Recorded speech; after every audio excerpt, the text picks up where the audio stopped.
tersesat, Ayu. Kau tidak mungkin meraih bintang. Kau tidak akan bisa memeluk bulan.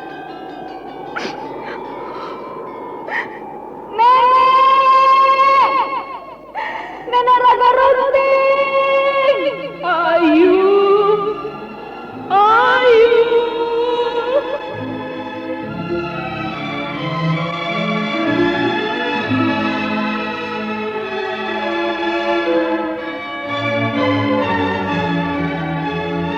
Sanggar Cerita dan Sanggar Prativi mempersembahkan Mahkota Mayangkara.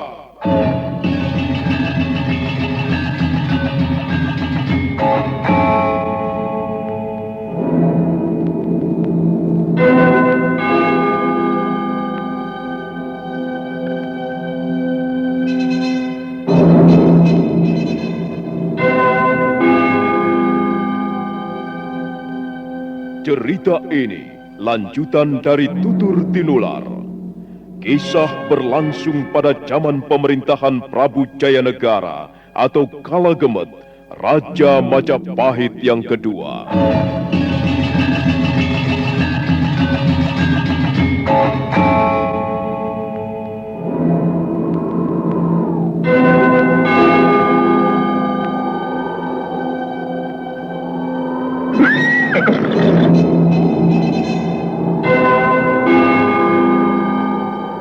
Dia bukan lagi Raja Majapahit. Akulah raja. Akulah yang berkuasa. Ayo, obrak-abrik desa Ganding. Tangkap Jayanegara. Tangkap Jayanegara.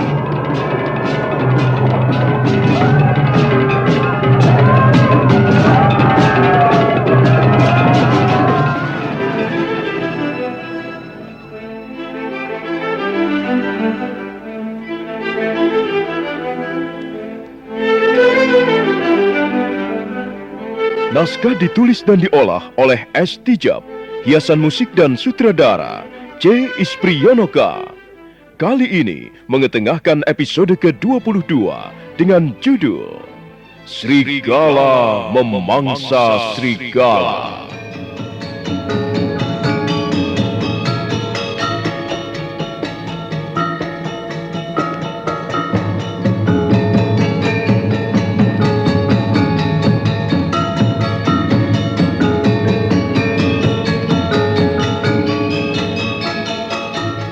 Dalam seri ke-649 ini didukung oleh para pemain Malik sebagai Rawadeng, Diana sebagai Nyai Lalita Grata, Ape Burhan sebagai Wong Agung, Chris Urspon sebagai Rakuti, dan Asdi Suhastra, pembawa cerita. Sandiwara Radio ini masih Anda dengarkan di channel YouTube Satria Collection. Jangan lupa tekan tombol like dan subscribe.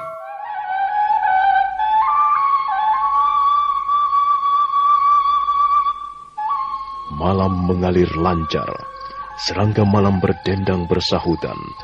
Bulan separuh di langit biru terhalang awan hitam, sehingga sinarnya tidak bebas jatuh ke bumi. Dari kejauhan, lolong serigala bersusulan merambah sepinya suasana. Udara malam yang panas membuat Rawadeng tidak betah berada dalam biliknya. Nyai, kalau kau sudah ngantuk, tidurlah duluan. Biar aku sendirian saja di sini. Aku ingin menemani Kakang sampai kapanpun. Tidak, Nyai, tidak usah. Nanti kau malah masuk angin. Pergilah tidur. Aku mau keluar halaman pendopo menghirup udara segar.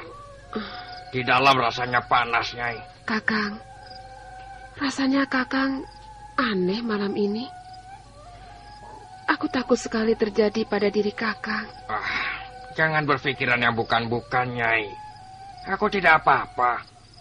Sudahlah, kalau mengantuk tidur saja duluan. Nanti aku menyusul. Entah mengapa, Kakang. Malam ini kok rasanya aku tidak mau jauh-jauh dari Kakang. Aduh, Nyai, sekali lagi jangan punya pikiran yang lantur. Aku cuma mau berjalan-jalan di halaman pendopo. Tidak ada yang perlu dikhawatirkan, Nyai. Dan lagi, Di sekitar wisma kita banyak prajurit penjaga. Tidak ada alasan buat takut, Nyai. Aku tidak tahu, Kakang. Tapi aku benar-benar mengkhawatirkan dirimu. Apa kau tidak mempercayai prajurit-prajurit jaga, Nyai? Aku tidak tahu. Yang pasti aku merasa ada keganjilan malam ini. Manusia kan ada lengahnya, Kakang. Sudahlah, Nyai. Jangan bikin hatiku ikut-ikutan merasa was-was. Percayalah pada Sang Hyang Widi bahwa malam ini tidak akan terjadi apa-apa. Sudah sana, Nyai. Tidurlah. Nanti aku akan menyusul. Baiklah, Kakang.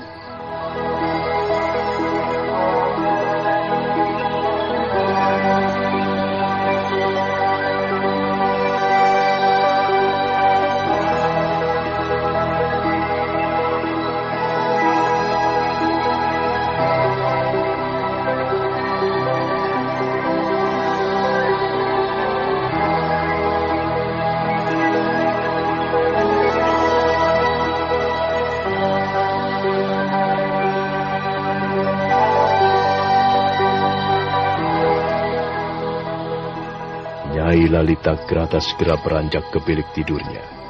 Rawedeng melangkah keluar halaman untuk menghirup udara segar.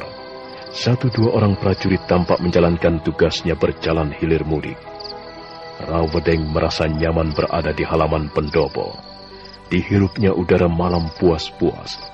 Kepalanya menengadah ke langit biru. Burung malam melintas dengan tenangnya. Bulan separuh mulai bersinar karena awan hitam tidak lagi menghalanginya. Namun Rawedeng tidak sadar bahwa secara diam-diam dan mengendap-endap di atas wuwungan wisma kediamannya, sesosok bayangan hitam tengah memperhatikan gerak-geriknya. Bagus, Rawedeng, bagus. Berdirilah terus di situ. Jangan kemana-mana, ya? Biar aku tidak sulit meringkusmu. Pengawal-pengawal, kalian tidak perlu mendekati majikanmu. Salah-salah kalian malah terkena getahnya. Jangan ikut campur, pengawal. Jangan melibatkan diri, ya? Aku cuma butuh majikanmu, Rawedeng. Kalian pergilah jauh-jauh dari sekitarnya. Wong Agung tersenyum sendiri. Buruannya ternyata ada di halaman pendopo. Hal ini memudahkan dirinya melaksanakan tugas yang diberikan Rakuti untuk meringkusnya. Sementara itu, prajurit-prajurit jaga yang berada di bawahnya tidak ada yang mengira kalau di atas wuwungan wisma ada sosok hitam tengah mengancam jiwa tuannya. Mereka hanya berseliweran ke sana kemari.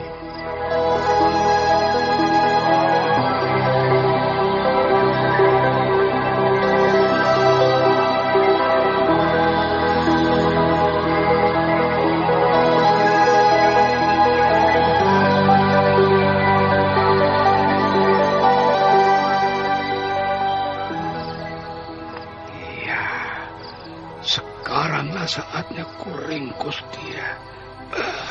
Bagus. Jangan melangkah jauh-jauh, Rawedeng. Hidup. Wong Agung menghentikan niatnya meringkus.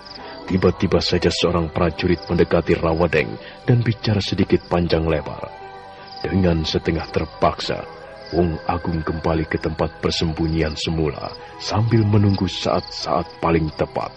Prajurit, berjaga-jagalah dengan penuh kewaspadaan. Jangan lengah sedikit pun juga. Baik, Tuanku Rawedeng. Malam ini aku merasakan ada sesuatu yang lain. Sebab itu kalian jangan berjaga-jaga seenaknya saja. Ingat, bagi seorang prajurit, kelengahan berarti kematian. Baik, Tuanku Rawedeng. Kami akan berjaga dengan penuh kewaspadaan. Beritahu teman-temanmu yang lain. Malam ini harus bertugas dengan kewaspadaan tinggi. Baik, Tuanku.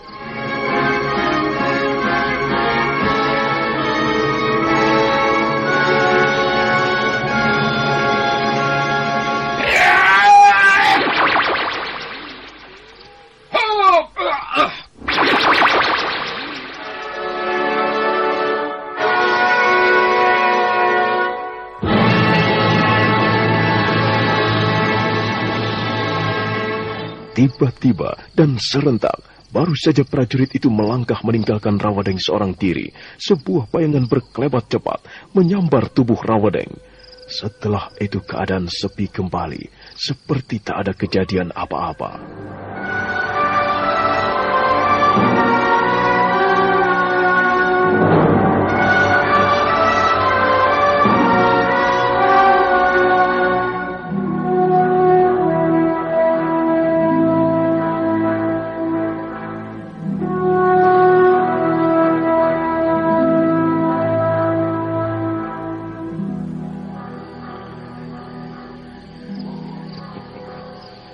Bagus, Guru.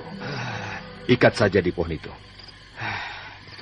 Sebentar lagi dia pasti sadar kembali, Kudi.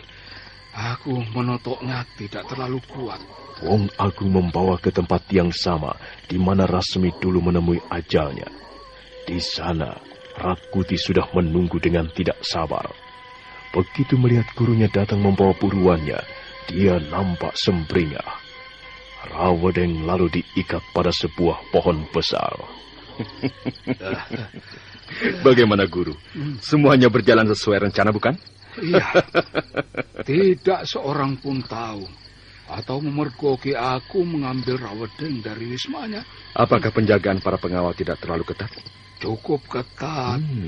Bahkan seolah-olah Rawadeng sudah tahu kalau dirinya sedang terancam. Luar biasa kerja Guru. Bisa mengambil buruan di tengah-tengah ketatnya penjagaan para prajurit.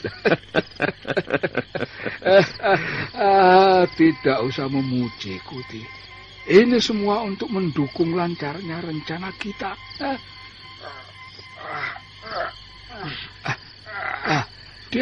Dia mulai siuman, Kuti. Dia pasti akan kaget begitu membuka matanya dan melihat kita ada di depannya. Di mana aku? Kau ada di tepi kota Raja Majapahit, Rawadeng. Jauh dari wismamu. Jauh dari istrimu. Dan jauh dari para prajurit yang menjagamu. Kau... Rakuti. Mengapa kau ikat aku seperti ini? Ya, sekedar supaya kau bisa diajak bicara dengan baik dan menyenangkan. Tidak usah diikat pun. Aku akan bicara secara baik-baik padamu, Rakuti. Aku percaya pada ucapanmu, Rawadeng. Tetapi pada saat ikatan itu kubuka, maka saat itu pula hatimu akan berbicara lain. Mengapa kau tidak percaya padaku, Rakuti? Andai pun aku melawan, mana mungkin aku akan menang? Percayalah, lepaskan ikatan ini, dan aku akan bicara baik-baik. Sudahlah, jangan cerewet. Dan jawab pertanyaan-pertanyaanku dengan jujur dan benar. Jangan coba-coba kau menjawab sembarangan, apalagi bohong. Kau mengerti maksudku, bukan? Iya. Aku mengerti, Rakuti. Aku mengerti maksudmu. Nah, sekarang jawab. Apa benar Rasmi mengatakan semua rencana-rencanaku padamu? Iya benar. Dia mengatakan padaku dan Rayuyu. Apa saja yang dikatakannya padamu? Katanya kau butuh bantuan untuk mengadakan pemberontakan, menggulingkan pemerintahan Gusti Prabu Jayanegara. Lalu apa lagi? Lalu... Cepat! Jangan mencela-mencela begitu. Iya. Dia juga bilang bahwa semua ini masih merupakan rahasia. Tidak boleh seorang pun tahu, Rakuti. Benar. Sampai sekarang tidak seorang pun tahu rencanaku. Iya, benar. Tidak seorang pun yang tahu, Rakuti. Bohong! Ayo, katakan yang sebenarnya. Ayo. Iya. Sungguh, Rakuti. Tidak seorang pun. Masih juga tidak jujur. Aku paling tidak suka dibohongi. Ku beri kesempatan sekali lagi. Kalau kau masih saja bohong, rasakan sendiri akibatnya. Iya. Tidak, Rakuti. Apakah benar sampai sekarang tidak seorang pun tahu semua rencana-rencanaku? Benar. Belum seorang pun tahu, Rakuti. Bebal juga kau rupanya. Sandiwara radio ini masih Anda dengarkan di channel YouTube Satria Collection. Jangan lupa tekan tombol like dan subscribe.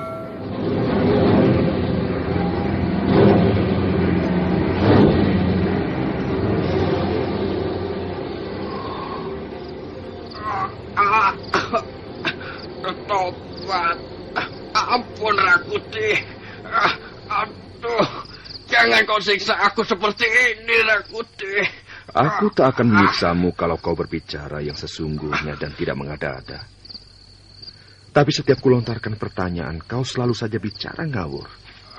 Ayo, sekarang katakan dengan jujur. Apa benar tidak ada orang lain yang mendengar rencanaku? Rakuti, jangan kau bunuh aku, Rakuti. Aku belum ingin mati. Jangan lakukan itu, Rakuti. Belum ingin mati, katamu? Semua orang pada akhirnya akan mati, Rawadeng. Iya. Tetapi bukan sekarang, Rakuti. Sekarang atau besok sama saja. Orang tidak perlu memilih untuk mati. Dan lebih baik kau mati sekarang saja. Sehingga besok kau tak perlu terlibat oleh urusan-urusan keduniawian. Rakuti, aku mohon, jangan kau cabut nyawaku, Rakuti. Jangan. Kedibal murahan seperti apa kau? Tak ada gunanya hidup lama-lama di dunia. Tidak. Jangan, Rakuti. Jangan kau bunuh aku, Rakuti. Jangan. Aku masih ingin hidup, Rakuti. Aku bersedia melakukan apa saja asal aku kau beri hidup. Jangan, Rakuti. Jangan. Aku mohon. Kau ingin hidup, tapi kau tak mau menjawab semua pertanyaanku dengan jujur dan benar. Aduh, kakiku. Aduh.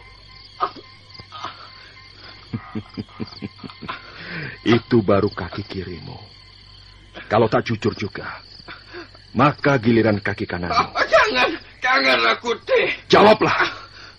Siapa-siapa yang sudah mendengar rencana pemberontakanku? Jawab. Iya. Bapak Brahmana Ratu Kuning. Aduh, kakiku. Kaki kananku. Aduh. Itu untuk penyebaran beritamu kepada Brahmana Ratu Kuning. Sekarang jawab lagi pertanyaanku. Apa sebabnya sampai kau sebar berita itu ke pusat pendidikan calon tanda? Aku... Cepat jawab! Iya. Akan aku jawab, Rakuti. Akan aku jawab. Tetapi jangan tambah lagi penyiksaanmu, Rakuti. Asal kau bicara jujur, aku tak akan menyakitimu. Iya. Aku bersama Rayuyo terpaksa mengatakannya pada Bapak Brahmana Ratu Kuning, Rakuti. Karena waktu itu aku jadi begitu sangat ketakutan. Takut apa? Aku takut. Cepat katakan. Iya, Rakuti. Aku takut dan bingung. Kalau Rasemi dan kau mendatangi aku dan minta keputusan kapan bisa mengerahkan orang-orang. Apakah hanya karena itu? Iya, Rakuti. Kenapa harus takut ku minta keputusan? Karena Kenapa? Karena aku dan Rayuyo tidak setuju dengan rencanaku memberontak, begitu? Bukan, Rakuti, bukan. Tidak. Tetapi karena...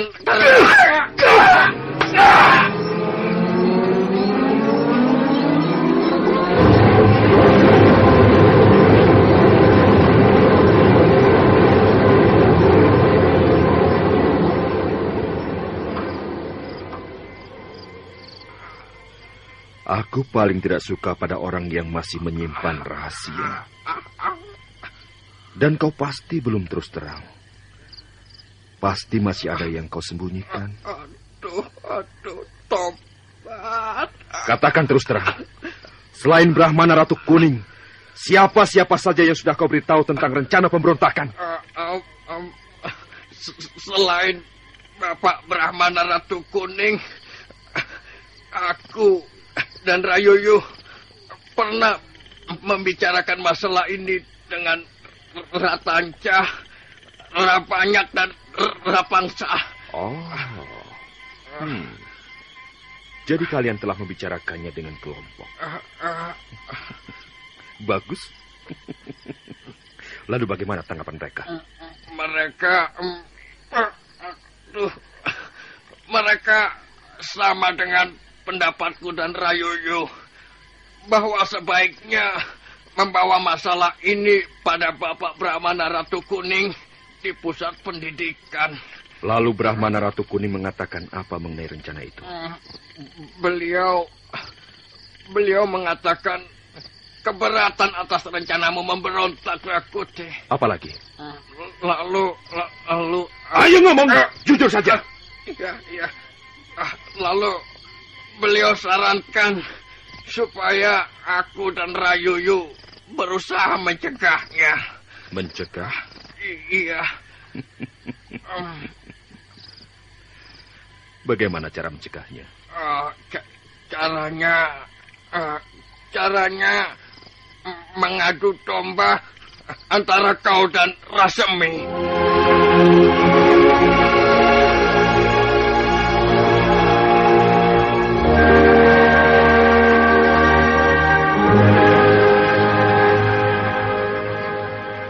Bangsat! Bangsat betul si tua keparat itu. Lalu kau mau? Ayo katakan. Lalu kau mau melakukan saran itu? Iya, aku mau. Sudah kau jalankan? Sudah. Kapan itu? Kenapa aku tidak merasakan? Waktu kau baru saja memasuki kota Raja, Rakuti. Aku dan Rayuyu mencegatmu di batas kota Raja malam hari. Ya, aku baru ingat sekarang. Bukankah waktu itu kau katakan Rasmi itu bukanlah sahabat yang baik? Teman yang berkhianat begitu? Iya, Rakuti. Oh iya. Oleh karena itulah Rasmi tewas di ujung tombakku. Jadi Rasmi sudah kau bunuh? Dia memang harus mati, Rawedeng. Tanpa kau hasut dan kau adu domba pun, dia memang harus mati. Karena merupakan perintahku mewujudkan impianku. Dan sekarang tiba pada giliranmu. Rakuti, jangan Rakuti. Aku kan sudah bicara terus terang dan mengatakan apa adanya dengan sejujur-jujurnya, Rakuti. Jangan kau bunuh aku. Aku berjanji, Rakuti. Aku berjanji akan setia padamu. Aku akan menjalankan setiap perintahmu. Jangan kau bunuh aku, Rakuti. Aku siap menjadi abdimu. Aku akan mengabdi padamu, Rakuti. Sungguh, aku akan menjadi abdimu yang setia. Aku bersedia mempertaruhkan nyawa untukmu, Rakuti. Jangan bunuh aku. Jangan, Rakuti. Apa benar kau bersedia menjadi abdiku yang setia? Iya. Bersedia bertaruh nyawa demi perjuanganku? Iya, benar, Rakuti. Sungguh, aku bersumpah demi langit dan bumi. Aku akan selalu setia pada perintah-perintahmu, Rakuti. Sampai kau nanti menjadi Raja Majapahit. Aku akan selalu mengabdi dengan seluruh jiwa dan raga. Percayalah, Rakuti. Percayalah.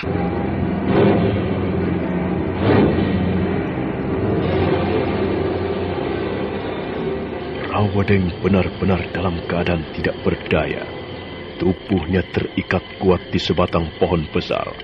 Kedua paha kiri kanannya luka ditikam tombak Padmayoni. Dia merintih-rintih kesakitan. Dia berteriak-teriak minta dikasihani. Namun Rakuti seperti tidak menggubrisnya.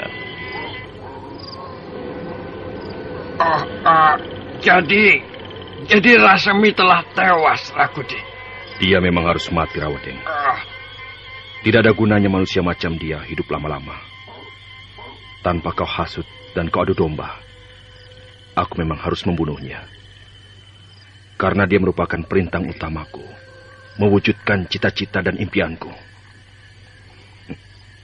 Dan sekarang, tiba giliranmu, Rawadeng. Jangan Rakuti. Ampunilah aku. Jangan bunuh aku. Aku bersedia menjadi abdimu yang setia. Asal jangan kau bunuh aku, Rakuti. Dan bukankah aku sudah bicara terus terang padamu?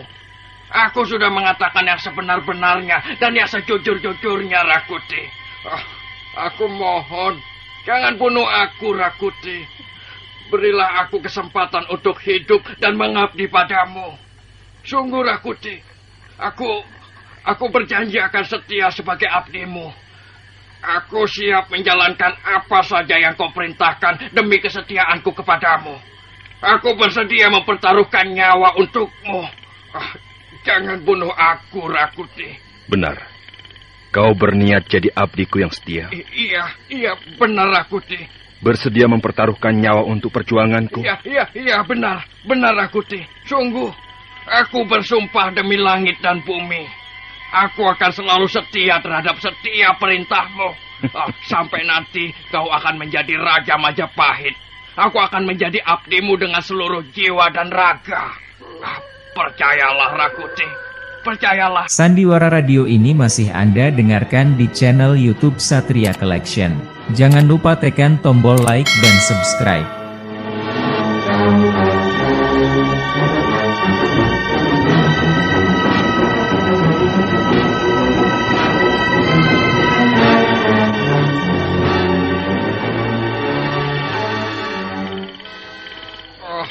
Rakuti junjunganku, ampunilah aku. Jangan bunuh aku, Rakuti. Berilah aku kesempatan untuk mengabdimu. Sungguh, aku benar-benar ingin mengabdimu, menjadi abdimu, Rakuti. Sekali lagi, sebelum aku menerima kau menjadi abdiku, katakanlah sejujur-jujurnya. Siapa-siapa saja yang telah mendengar ucapanku, bahwa aku ingin menjadi Raja Majapahit. Bukankah tadi telah kukatakan? Katakan sekali lagi. Iya. Baik. Rayuyu, Ratanca, Rabangsa, Rabanyak, dan Bapak Brahmana Ratu Kuning. Tidak ada lagi? Tidak. Sungguh? Benar, Rakuti. Terima kasih, Rawadeng.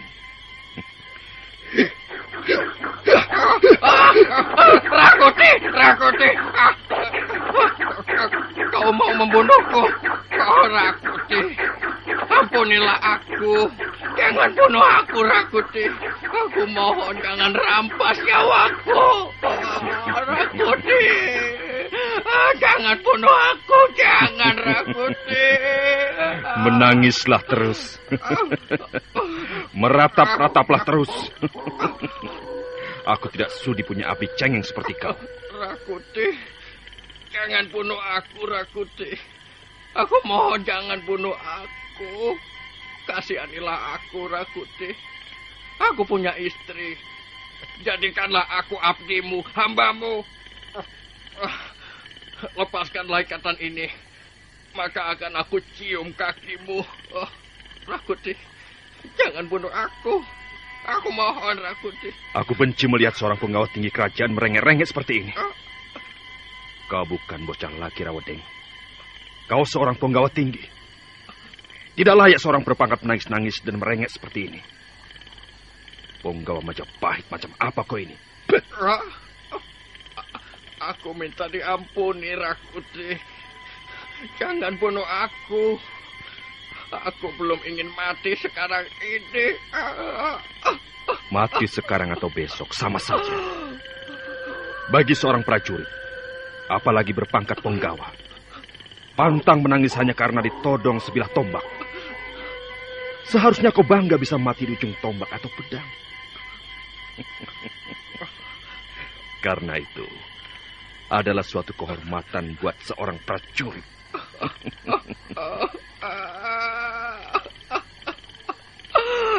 Sungguh, Rakuti. Aku belum ingin mati.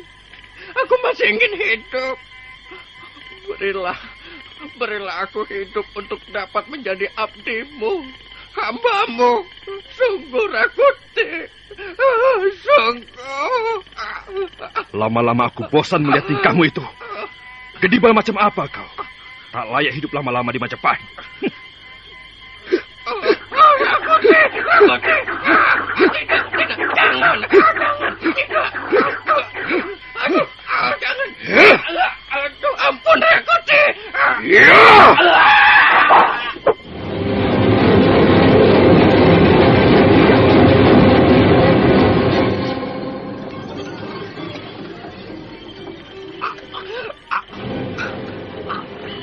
Rawedeng tidak terampuni.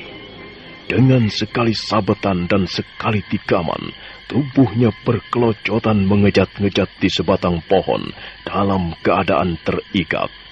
Matanya mendelik-delik, darah mengucur dari bagian yang terluka. Paha di kiri kanan, leher, dan tepat di ulu hati. Dia berontak meregang nyawa. Tetapi sebentar kemudian tubuhnya diam untuk selama-lamanya. Memang sudah nasibmu, Rawedeng. Aku tak punya pilihan lain kecuali membunuhmu. Selamat tinggal, Gedibal busuk.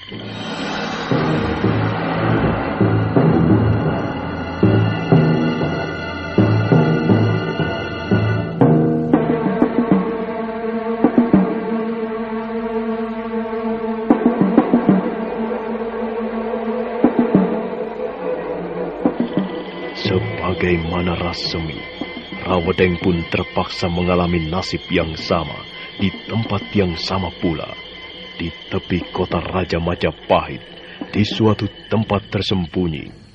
2 batang pohon telah tersiram darah 2 penggawa tinggi kerajaan Majapahit. Mayat keduanya masih erat terikat di tempatnya. Tidak seorang pun tahu bahwa di tempat itu ada 2 mayat penggawa korban keganasan Rakuti. Korban ambisi seseorang yang bercita-cita menjadi Raja Majapahit.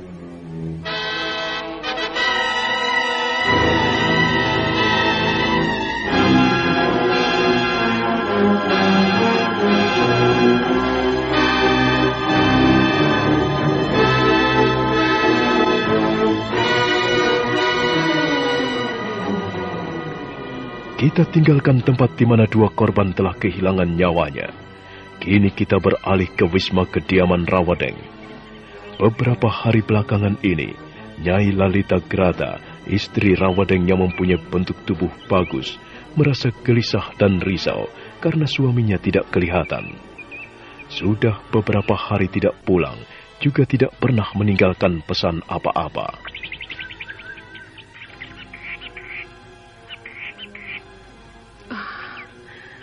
Kemana Kakang Rawedeng ini sebenarnya? Kalau pergi biasanya selalu meninggalkan pesan. Tapi kali ini, sama sekali tidak ada pesan. Dan tidak tahu kemana perginya. Kakang, apakah telah terjadi sesuatu padamu? Benarkah apa yang pernah kurasakan malam itu? Bahwa akan terjadi sesuatu pada diri Kakang? Tidak. Tidak. Jangan sampai terjadi sesuatu pada rumah tangga kita ini, Kakang. Jangan. Oh ya, coba kutanyakan Rayuyu. Barangkali saja Kakang ada di sana. Atau mungkin pergi ke Bukit Pangi bersama Rayuyu. Hari itu juga, Nyai Lalita Grata pergi ke wisma kediaman sahabat suaminya, Rayuyu. Harapannya ada kabar atau berita tentang suaminya yang beberapa hari ini tidak pulang ke rumah. Setelah berkemas dan berpakaian sewajarnya, Nyai Lalita Grata lalu melangkah ke pendopo dan terus ke halaman. Di tangga pendopo dia berhenti sebentar untuk menanyakan pada seorang dayang. Mbok Dayang? Ya. Apa Mbok Dayang melihat suamiku? Oh alah, kok Tuan Putri malah tanya sama saya? Lawang saya sendiri belakangan ini bingung loh Tuan Putri. Kok sudah beberapa hari ini Tuanku Rawedeng tidak kelihatan? Semula saya pikir Tuan Rawedeng ada keperluan apa begitu. Jadi tidak ada di rumah.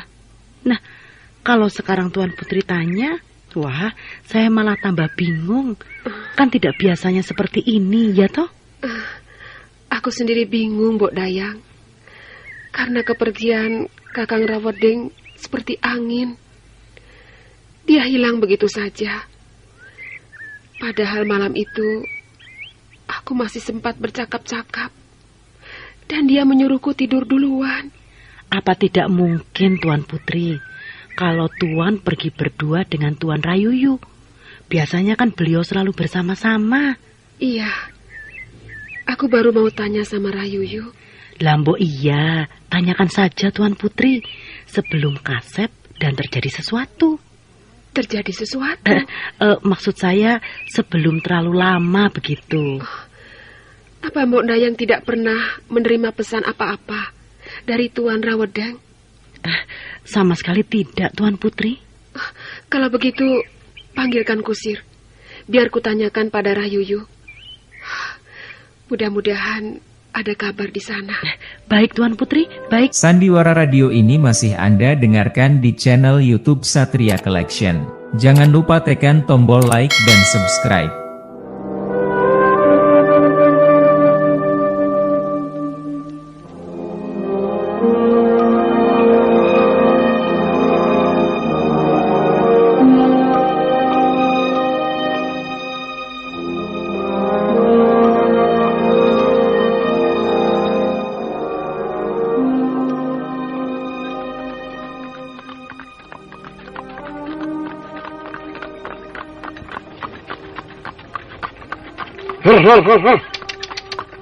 Ya. Kita ke rumah Tuan Rayuyu, Tuan Putri. Iya. Saya juga bingung, Tuan Putri. Belakangan ini kok Tuan Rawedeng tidak ada kabar beritanya. Biasanya kan tidak sampai 3 hari Tuan Rawedeng bepergian, ya kan? Wah, saya kira Tuan ada tugas dari Gusti Prabu. Ternyata Tuan Putri sendiri malah mencari. Dia kalau pergi kemana-mana biasanya bilang. Tapi kali ini kok hilang begitu saja. Bukan hilang, Tuan Putri. Tapi pergi dan tidak bilang-bilang. Apa bedanya hilang dengan pergi tanpa pesan? Kalau pergi tanpa pesan, artinya suatu saat beliau pasti kembali. Tapi kalau hilang, sama saja beliau pergi entah kemana dan tidak kembali. Wah, Tuan Putri, jangan suka kelepasan ngomong. Ya, entahlah Paman. Sekarang ini aku punya firasat yang bukan-bukan terhadap suamiku. Firasat? Firasat apa, Tuan Putri? Entahlah. Hati dan perasaanku serba tidak enak. Ya, mudah-mudahan saja tidak terjadi sesuatu yang buruk terhadap Tuan Rawedeng. Saya ikut berdoa, Tuan Putri. Iya.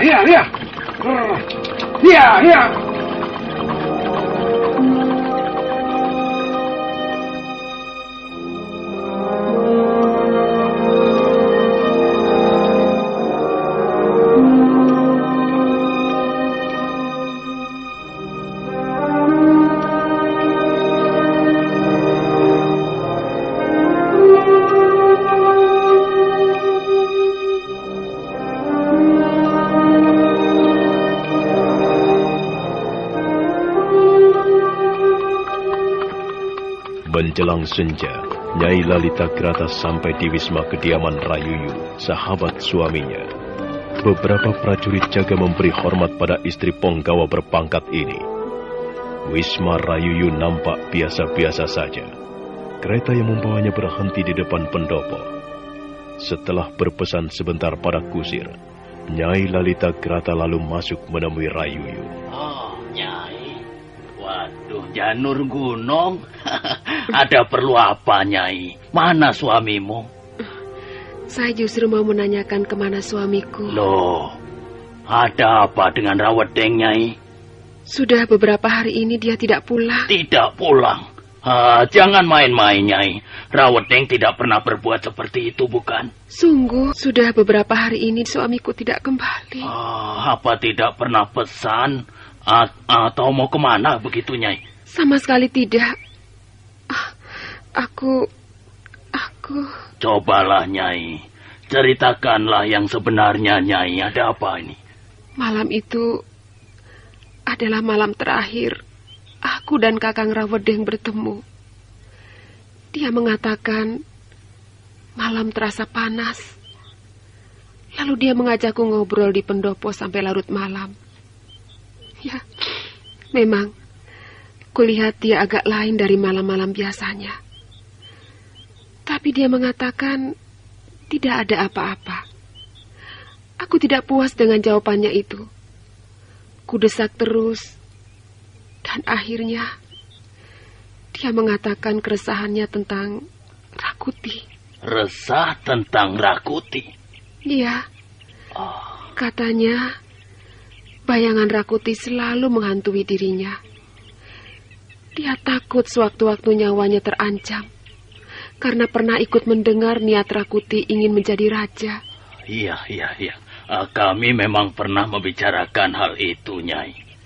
Tetapi kami punya sikap untuk menghadapi situasi yang meresahkan itu. Lalu bagaimana selanjutnya? Dia tidak mengatakan apa-apa. Selain selalu resah karena pernah diajak ikut memberontak. Lalu dia menyuruhku tidur duluan karena dia ingin menghirup udara segar malam hari di halaman pendopo. Setelah itu, aku tidak lagi bertemu. Ada apa, Rayuyu? Barangkali ada yang tidak beres terhadap suamiku. Tidak, Nyai, tidak. Terus terang, aku sendiri tidak tahu kemana kira-kira Rawedeng pergi. Tetapi kami selama ini memang tidak punya rencana apa-apa. Dan kalau sekarang ini tiba-tiba Rawedeng menghilang, aku sendiri tidak mengerti kemana dia perginya dan di mana dia sekarang. Biasanya dia selalu bersamaku, kan, Nyai. Kemanapun pergi, aku dan dia tidak pernah berpisah dan selalu berdua. Itulah sebabnya aku datang kemari, Rayuyu. Ya. Aku mengerti, Nyai Lalita Grata. Dan maaf kalau aku tidak bisa mengatakan kemana kira-kira suamimu itu pergi. Karena aku benar-benar tidak tahu, Nyai. Jadi Kakang Rawedeng benar-benar hilang. Aku tidak bisa berbuat banyak, Nyai. Aku sendiri sekarang ini ikut bingung dan bertanya-tanya. Rawedeng. Lalu kemana aku harus mencarinya, Rayuyu? Kemana lagi aku harus cari keterangan? Sepertinya ada sesuatu yang tidak beres, Nyai. Dan Nyai jangan sembarangan mencari keterangan. Aku takut keselamatan dirimu ikut terlibat, Nyai. Keselamatanku ikut terlibat? Maksudmu apa, Rayuyu? Tidak apa-apa, Nyai. Sebaiknya tanyakan saja pada Gusti Patih Aryatada, Nyai.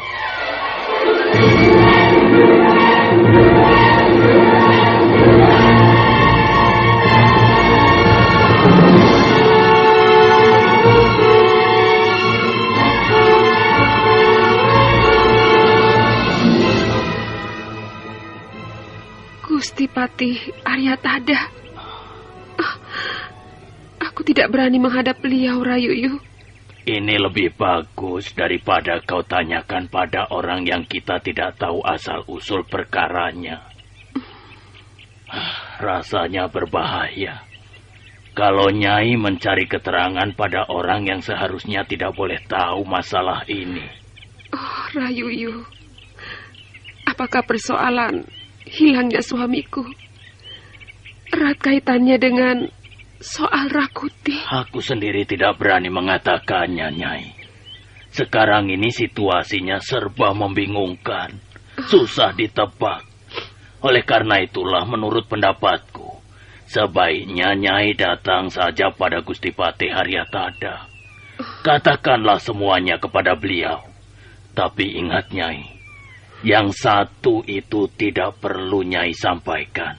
Tentang keinginan Rakuti menjadi Raja Majapahit? Iya, simpan saja itu di dalam hatimu. Karena itu sangat berbahaya, Nyai. Iya, baik. Baiklah, Rayuyu. Sandiwara Radio ini masih Anda dengarkan di channel YouTube Satria Collection. Jangan lupa tekan tombol like dan subscribe. Nyai Lalita Grata bingung bercampur sedih. Suaminya sudah sekian hari tidak pulang. Rasa curiga dan was-was membuat dia bertanya pada Rayuyu. Tetapi Rayuyu sendiri tidak bisa berbuat banyak, karena dia sadar dirinya sendiri dalam keadaan pertanyaan. Nah, apakah akhirnya Nyai Lalita Grata tahu suaminya sudah tewas? Dan bagaimana setelah dia menghadap Gusti Patih Aryatada? Saudara pendengar, silakan menunggu seri berikutnya. Sampai jumpa.